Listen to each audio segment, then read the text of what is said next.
Latest quiz में मैंने आपसे पूछा था कि which of the following correctly defines a heart attack.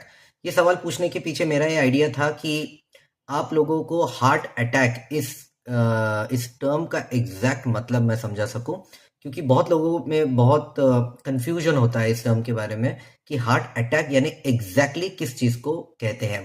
तो हार्ट अटैक मैं बता दूं, जब भी हमारी हार्ट की जो मसल है उसको डैमेज होता है हार्ट की नस में ब्लॉकेज के वजह से, उसको हम हार्ट अटैक कहते हैं।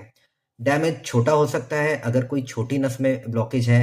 डैमेज हार्ट के बड़े हिस्से में भी हो सकता है अगर किसी बड़े नस में ब्लॉकेज हो जाता है। तो जब भी हार्ट की किसी नस में ब्लॉकेज होता है तो हार्ट के उस हिस्से को जो भी ब्लड, न्यूट्रिएंट्स, ऑक्सीजन जो पहुंचता है वो बंद हो जाता है, और जैसे ही इन चीज़ों का सप्लाई बंद हो जाता है, हार्ट का वो हिस्सा जहाँ पर वो नस ब्लड सप्लाई कर रही थी, उस पर्टिकुलर हिस्से को डैमेज हो जाता है और इसे हम हार्ट अटैक कहते हैं।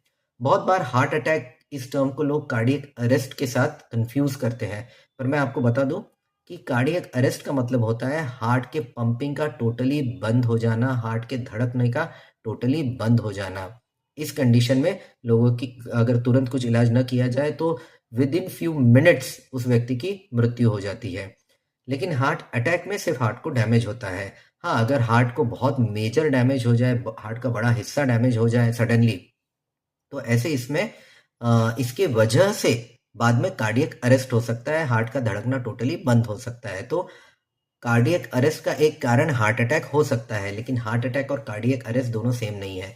हार्ट अटैक यानी हार्ट को डैमेज, हार्ट की नस में ब्लॉक होने की वजह से। कार्डियक अरेस्ट यानी हार्ट का धड़कना, दिल का धड़कना टोटली बंद हो जाना।